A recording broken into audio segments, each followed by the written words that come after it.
Alors, bonjour à tous et à toutes. Je m'essaye à une sorte de petit cours vidéo. Ce cours va concerner aussi bien les secondes que les premières.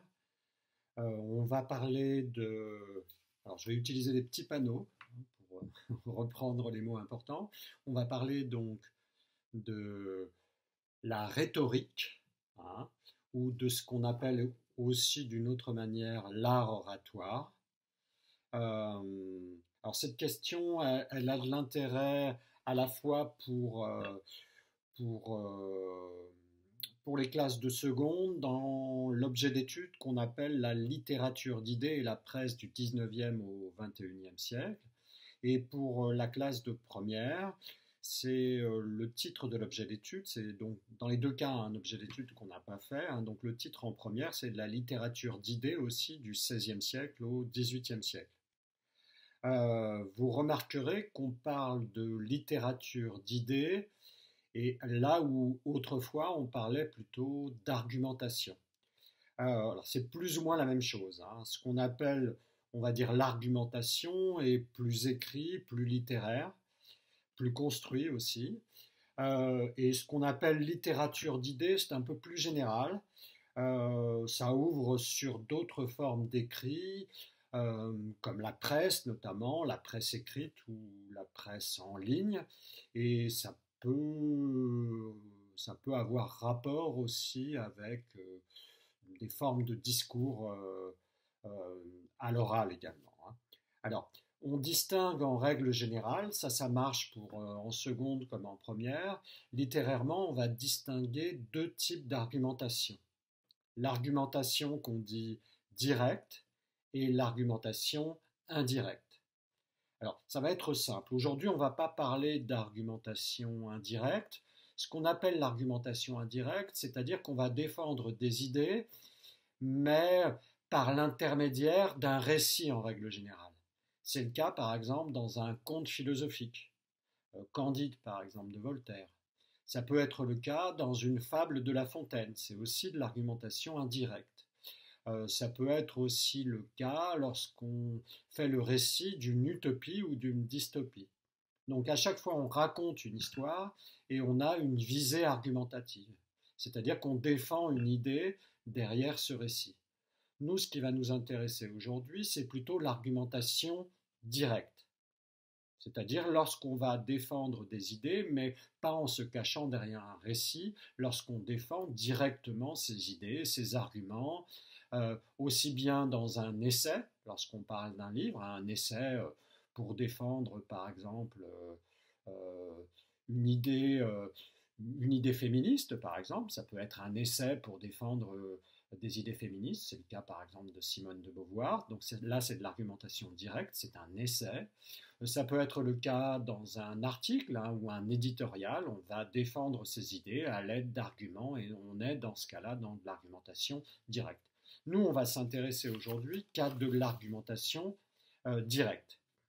Et on va commencer, alors ça va être une première partie, un premier grand 1, on va parler d'une histoire, on va dire que c'est une histoire très ancienne.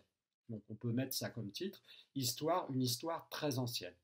Et alors, pourquoi une histoire très ancienne? C'est-à-dire que ce que j'ai appelé, donc je vous le redis, hein, l'art oratoire ou la rhétorique, eh bien, c'est né dans l'Antiquité. Alors, pour la petite anecdote, on raconte qu'au 5e siècle avant notre ère, des paysans de Sicile, donc on est à la marge de la civilisation grecque, donc ces paysans de Sicile ont dû recourir à un procès pour récupérer leurs terres qui avaient été confisquées par deux tyrans. Et ils ont eu besoin d'une forme d'art oratoire, de rhétorique, pour pouvoir se défendre lors d'un procès public. Donc ce serait cela, donc 5 siècles avant notre ère, l'origine de la rhétorique ou de l'art oratoire.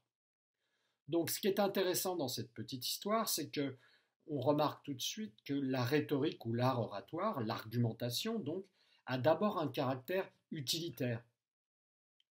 Il s'agit de convaincre un jury populaire. Ce qu'on remarque aussi, deuxième chose, c'est que euh, la rhétorique ou l'art oratoire et donc l'argumentation sont nés dans les cités grecques. dans les cités grecques antiques, ou en marge de ce monde grec antique.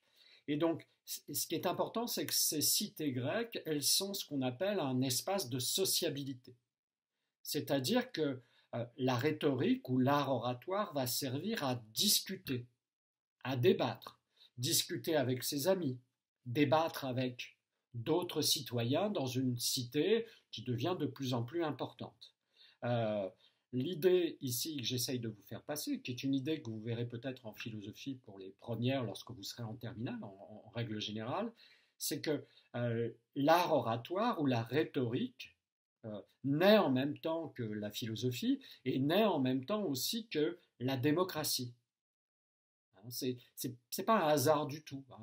L'art de débattre, l'art de parler, il naît en même temps que la démocratie athénienne, par exemple. Donc, idée à retenir, la rhétorique, c'est d'abord un savoir-faire. Et ça va même être historiquement dans le monde grec puis dans le monde romain, plus qu'un savoir-faire, ça va devenir une véritable profession, la profession d'orateur. Je continue. Donc toujours dans ce petit historique, durant toute l'Antiquité grecque comme l'Antiquité romaine, la rhétorique, elle va demeurer une technique pour aider les justiciables, ceux qui ont affaire à un procès. Et dans le contexte de tribunaux qui sont des tribunaux populaires. Alors il va exister même des manuels de rhétorique, des manuels d'art oratoire.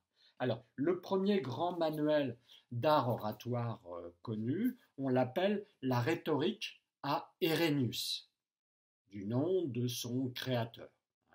Et l'autre grand modèle qui est romain cette fois-ci, de manuels de rhétorique ou d'art oratoire. Vous avez deux manuels célèbres, pour le plus célèbre, on va dire, des enseignants de rhétorique dans le monde romain, c'est Cicéron. Cicéron, c'est à la fois quelqu'un qui va élaborer un art de la rhétorique, mais qui sera aussi un homme politique important de la République romaine. On est avant l'Empire romain.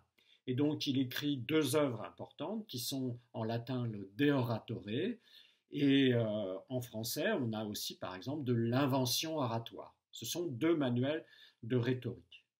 Et donc, la rhétorique, avec ces manuels, va devenir progressivement un outil, en règle générale, pour persuader n'importe quel auditoire.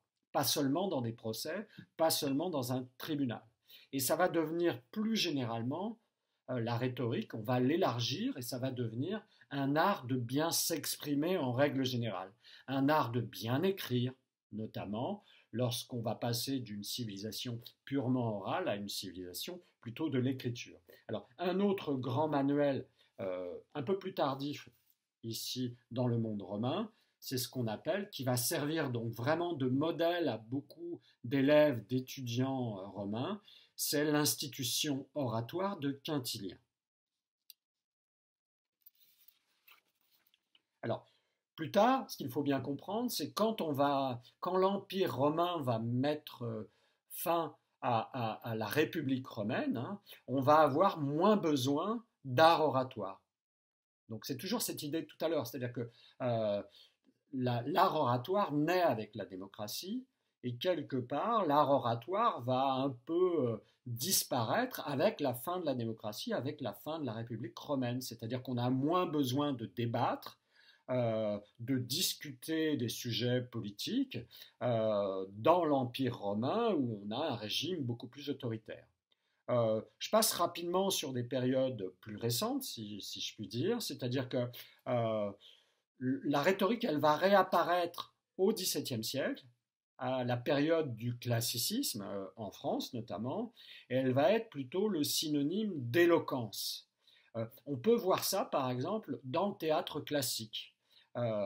Si vous lisez, par exemple, certains l'ont peut-être déjà fait, le Cid de Corneille, dans le Cid de Corneille, on a, à travers différents monologues de différents personnages, on a un ensemble on va retrouver la plupart des genres de la rhétorique dont je parlerai tout à l'heure, c'est-à-dire le délibératif, le plaidoyer par exemple pour le judiciaire. Mais on trouve également un art oratoire très développé aussi par exemple dans les monologues des tragédies de Racine. Donc c'est plus seulement, c'est plus quelque chose qui est utilitaire, c'est plus une manière de bien écrire, une manière d'éloquence dans le classicisme.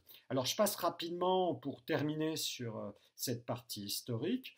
Sur le 19e siècle, c'est à la fin du 19e siècle, en France, que va revenir cette rhétorique dans le domaine scolaire. C'est après la défaite de 1870, avec ce qu'on appelle la Troisième République, qu'on va encourager les enseignants à permettre aux élèves d'élaborer leur propre jugement critique, leur jugement personnel et critique. Et c'est ce qu'on va appeler, sous la Troisième République, avec l'école obligatoire, ce qu'on va appeler la dissertation. C'est-à-dire que la dissertation, c'est, sous la Troisième République, quelque part, l'exercice d'éloquence le plus significatif dans la scolarité en classe de français.